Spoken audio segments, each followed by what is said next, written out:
मैं retired governmental development officer planning and development department का रहा हूँ और प्लानिंग डिपार्टमेंट में रहने से जब योजना नाम की एक पत्रिका दिल्ली से निकलती थी, गवर्नमेंट की जो रहती थी योजना आयोग की तरफ से, उसमें विभिन्न प्रकार के जो अपने पूरे देश में 5000 ब्लॉक है उस समय और आज भी है। इन ब्लॉकों की सबसे बड़ी विशेषता है कि उनकी भौगोलिक मैप का आज तक चेंज नहीं हुआ है, जैसे कि तैसे है, ताकि प्लानिंग में डिस्टर्ब नहीं हो।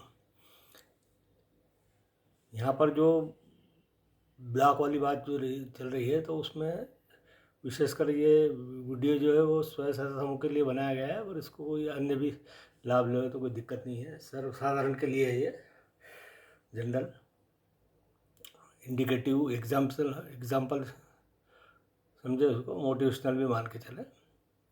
सहायता समूह के सामने ब्रह्म प्रश्न हमेशा यही रहता है कि वो कौन सी इकाई स्थापित करें ताकि उनको आमदनी हो अपने होम बेस्ड, क्योंकि सभी सहायता समूह जो रहते हैं वो ग्रामीण क्षेत्र में रहते हैं, सुदूर जंगलों में अधिकतर रहते हैं, तो उनके सामने ये प्रश्न ब्रह्म प्रश्न ज़्यादा हो जाता है कि कौन सी इकाई लगाए। तो उनको प्राकृतिक वातावरण में रहने के कारण खेत वगैरह सब जंगल वगैरह पास में रहने से ये हर्बल्स के जिस भी बीज वगैरह मिल जाते हैं, उनको कलेक्शन करके भी उनको रीपैकिंग करके बेच सकते हैं। तो मैंने पुराने सब वीडियो में आप देखे हैं। आज यहाँ पर मुख्य रूप से हम बात कर रहे हैं बायोडीजल ट्री।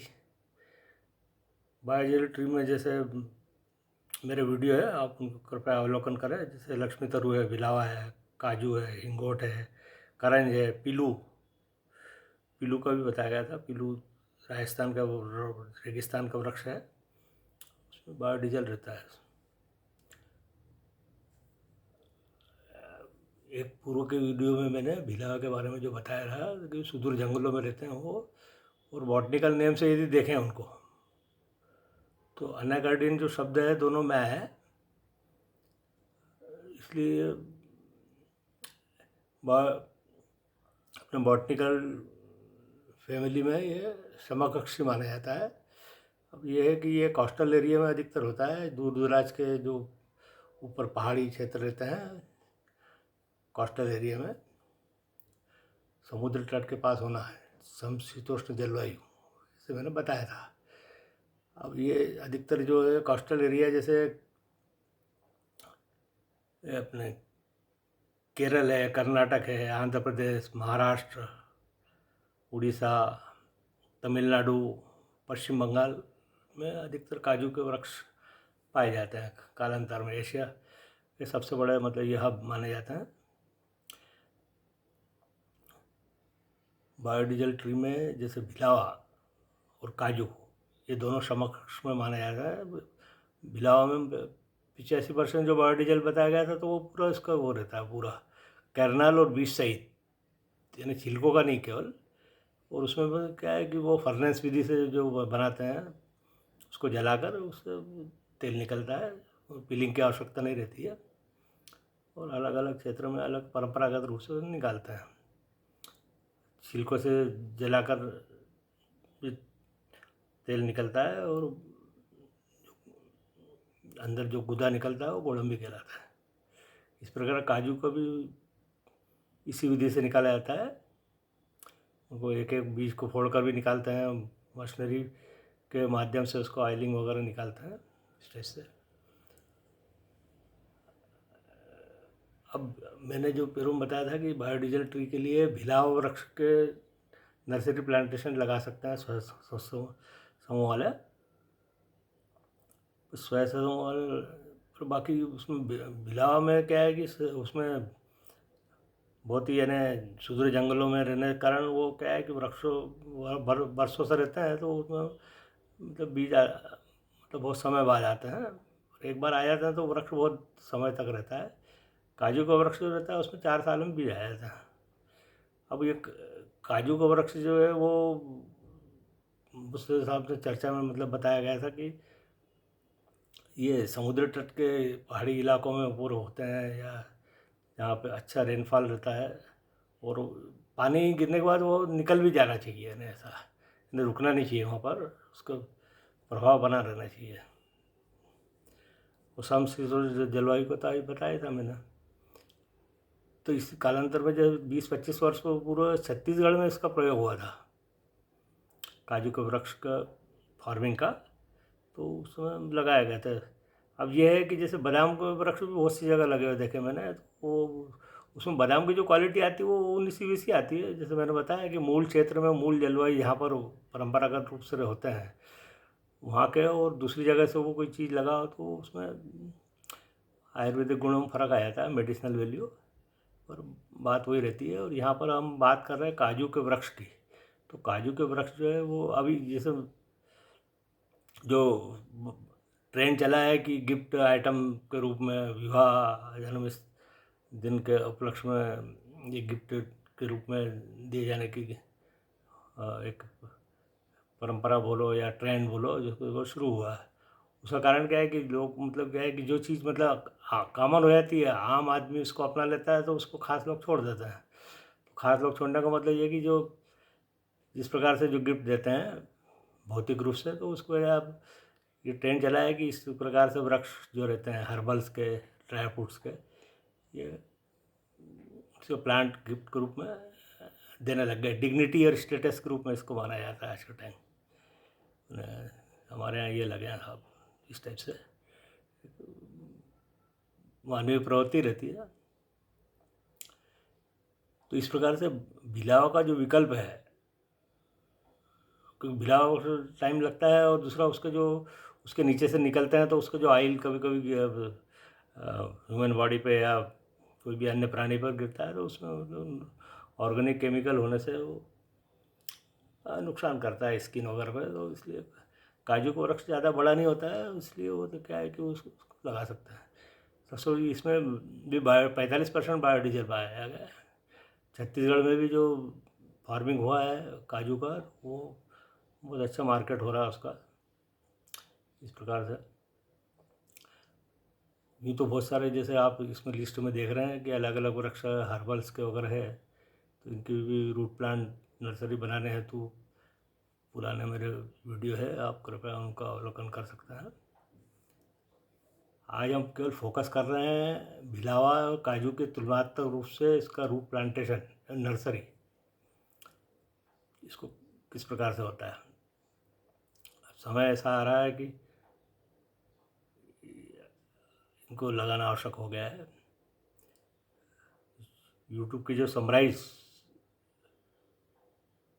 पोर्शन रहता है उसमें एक प्रश्न किया गया था कि प्राइवेट सेक्टर में हर्बल्स की प्लांट की नर्सरियाँ क्यों नहीं है। ये ऐसा प्रश्न है कि पहले क्या होता था कि इतना जंगल वगैरह रहते थे, सब बहुत ह्यूमन मतलब पॉपुलेशन कम थी, इसका उपयोग भी कम था, जागृति। अब हार्बलिज्म आ गया, हार्बलिज्म नया शब्द देखने को मिला है, क्योंकि क्या है कि लोग वापस आयुर्वेद की तरफ मुड़ रहे हैं। और आयुर्वेद में ऐसा नहीं कि आयुर्वेद में केवल जैसे कंपनियां जो बनाती है वही है, अपने वैज्ञानिक रूप से इसको जो पश्चिमी देश है वो उसको अर्क के रूप में, एक्सट्रैक्ट के रूप में बुलाकर, या उसका रॉ हर्बल भी बुलाकर उसका एक्सट्रैक्ट निकाल कर उसको एलोपैथी में भी डालते हैं। जैसे भिलावा का जो तेल रहता है वो बहुत गंभीर बीमारी में उपयोग होता है, उस प्रकार से अन्य भी जो रहते हैं वो बनाते हैं। जैसे लौंगा पीपर है, लौंगा पीपर की जो विशेषता है कि आयुर्वेद में भी और एलोपैथी में भी इसका जो अर्क डालने से खांसी वगैरह के मतलब इसमें काफ़ी आराम मिलता है। इस प्रकार से तो ब्रह्म प्रश्न ये था कि इसका प्राइवेट सेक्टर में मार्केट मतलब ये क्यों नहीं हुआ है, नर्सरी अभी तक क्यों नहीं आई। उसका कारण क्या है कि जैसे कि मैंने बताया कि पहले जंगलों में बहुत आयत रूप से होती थी, पॉपुलेशन कम थी, जागृति कम थी। अब कम्युनिकेशन इंटरनेट वगैरह आने से क्या है इसमें जागृति बहुत बढ़ गई है। और उस समय मार्केटिंग का प्रॉब्लम था, कहाँ जाएंगे, कहाँ बेचेंगे, किस प्रकार से होगा, इस प्रकार से। पर आज के टाइम तो कमर्शियल ई प्लेटफॉर्म जो आ गए हैं उसको मतलब बेच सकते हैं, जैसे सी मार्ट के भी आ गए हैं, और स्वयं समूह के भी ई लाइन प्लेटफॉर्म वालों ने बहुत सी सहायता समूह के जो प्रोडक्ट रहते हैं उनको मार्केटिंग के लिए उनको सुविधा प्रदान की है, सरस वगैरह है, इस प्रकार से आप देख सकते हैं। अब यहाँ पर जो मोटिवेशनल के रूप में जैसे क्या है कि जैसे नाडेप, नाडेप का नाम आपने सुना होगा। एक प्रकार से मतलब ये जैविक खाद बनाने की विधि रहती है। तो नाडेप मतलब नाडेप नारायण देव पांडे, ये व्यक्ति थे फार्मर अमरावती में, तो उन्होंने बनाया था इसको, तो वो शॉर्ट नेम में नाडेप हो गया। इस प्रकार अमूल का भी जैसे मैंने बताया था कि जैसे 10 महिला समूह को ये करके उसमें दूध उत्पादन के रूप में आगे बढ़ाया गया था, उसको आप वृहद रूप देख सकते हैं आज। इसी प्रकार MSRTC, Maharashtra state road transport company, ये उस समय जब MD 1955 में जब इसका मतलब ये हुआ था 55-60 के आसपास, तो वहाँ पर मीटिंग जब होती थी फॉर्मल शुरू में, तो उसमें मतलब अधिकारी और अपने अन्य कर्मचारी भी रहते थे, तो उसमें एक साधारण कर्मचारी जो रहते हैं अपने क्लार्क जिनको बोलते हैं अपन, तो उन्होंने सुझाव दिया था कि साहब ये इसको जो अपन MSRTC को रेलवे पैटर्न पर चलाया जाए। तो उसको अप्रिशिएट किया, टी मीटिंग बोलते हैं उसको, मतलब यानी जो मीटिंग मेन होती है उसके अलावा जो एक अलग से बैठक होती है, अलग से अपने अधिकारी कर्मचारी गण चर्चा करते हैं। परंपरा का उस समय भी थी, आज भी बनी हुई है।